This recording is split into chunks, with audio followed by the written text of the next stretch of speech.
राजस्थान के पूर्व deputy CM Sachin Pilot ने एक बार फिर बगावती तेवर दिखाते हुए गहलोत सरकार और कांग्रेस पार्टी की मुश्किलें खड़ी कर दी हैं। पायलट अपनी ही पार्टी की गहलोत सरकार के खिलाफ 11 अप्रैल यानी कल जयपुर के शहीद स्मारक पर एक दिन का अनशन करने जा रहे हैं, तो तमाम विपक्षी पार्टियों को भी कांग्रेस सरकार को घेरने का बड़ा मौका मिल गया है। पायलट के बगावती तेवर देखते हुए प्रदेश कांग्रेस प्रभारी सुखजिंदर सिंह रंधावा मामले का हल निकालने 1-2 दिन में जयपुर आ सकते हैं। रंधावा ने कहा कि पायलट ने उनसे कभी भी पिछली बीजेपी सरकार के भ्रष्टाचार घोटालों की जांच के बारे में बात तक नहीं की। उनका अचानक लिया गया यह अनशन का फैसला जल्दबाजी है। करप्शन के खिलाफ गहलोत सरकार में बिल्कुल भी काम नहीं होने की बात करना भी पायलट का गलत रुख है।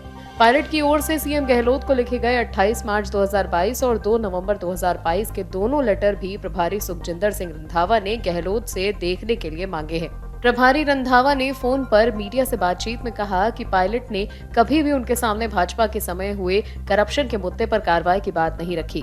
रंधावा ने कहा कि पायलट ने जो भी मुद्दे उठाए हैं उन पर मुझसे उन्होंने कभी भी बात नहीं की, जबकि वो मुझसे कई बार मिले हैं, लेकिन हमारे बीच में अन्य बातें भी हुई हैं। रंधावा ने कहा कि मैंने सीएम अशोक गहलोत से वो दोनों पत्र दिखाने के लिए बोला है जो सचिन पायलट ने उन्हें भेजे थे और जिसकी जानकारी पायलट ने मीडिया के जरिए दी है। इसके अलावा भी कुछ और मुद्दे हैं तो उस पर भी सीएम से हम बात करेंगे।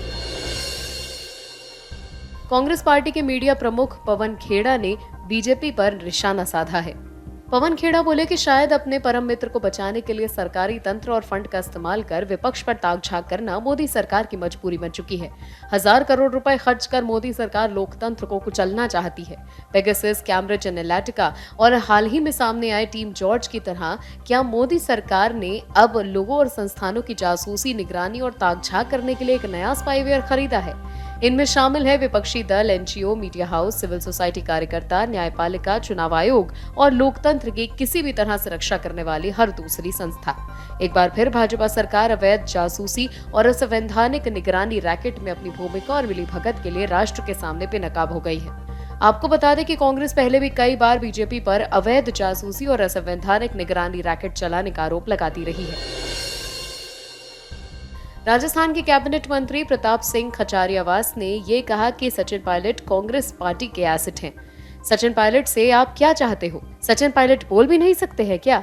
अब तक गहलोत खेमे में चल रहे मंत्री खचारियावास का पिछले कुछ दिनों से पायलट के समर्थन में बयान देना सियासी चर्चा का विषय बना हुआ है। सवाल ये भी उठ रहा है कि क्या सियासी संकट में जिस तरह पहले खचारियावास ने पायलट के प्लान की पोल सीएम के सामने खोली थी, क्या खचारियावास फिर से उसी रणनीति का हिस्सा है या वाकई में उन्हें पायलट से लगाव हो गया है और पुराने तल्ख रिश्ते सुधरने लगे हैं?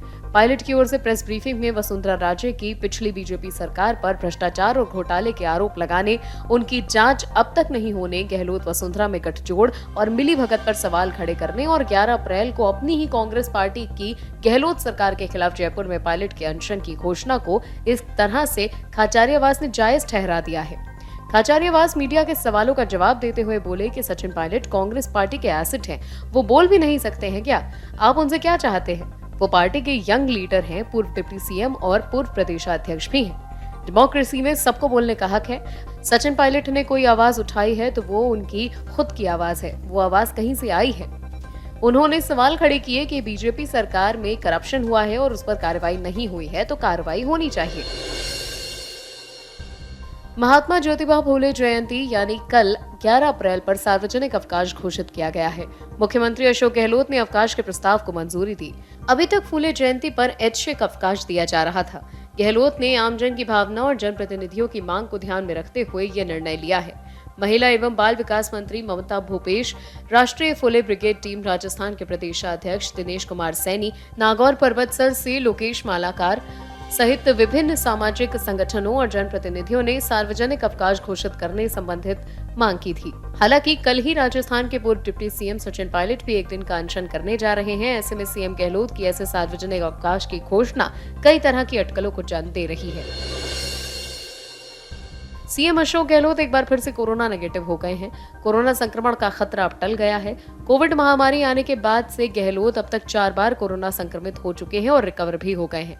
रविवार को कोविड के आरटी-पीसीआर जांच करवाने के बाद सीएम गहलोत की रिपोर्ट नेगेटिव आई है, यानी वो संक्रमण से पूरी तरह मुक्त हो गए हैं। कुछ ही दिन पहले मुख्यमंत्री अशोक गहलोत, पूर्व मुख्यमंत्री वसुंधरा राजे और कांग्रेस प्रदेश अध्यक्ष गोविंद सिंह डोटासरा कोविड पॉजिटिव आए थे। माना जा रहा है कि वसुंधरा राजे और गोविंद सिंह डोटासरा भी अपनी जांच करवाकर हेल्थ अपडेट की सार्वजनिक करेंगे। कोरोना फिर से जानलेवा साबित होने लगा है, ये सबसे बड़ी चिंता की बात है।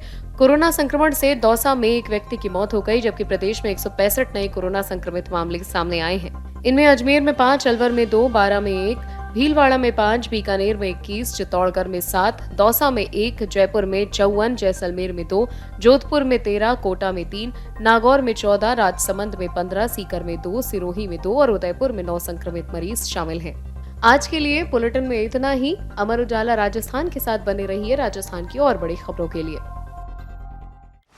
डाउनलोड करें अमर उजाला ऐप और पाएं खबरें लगातार।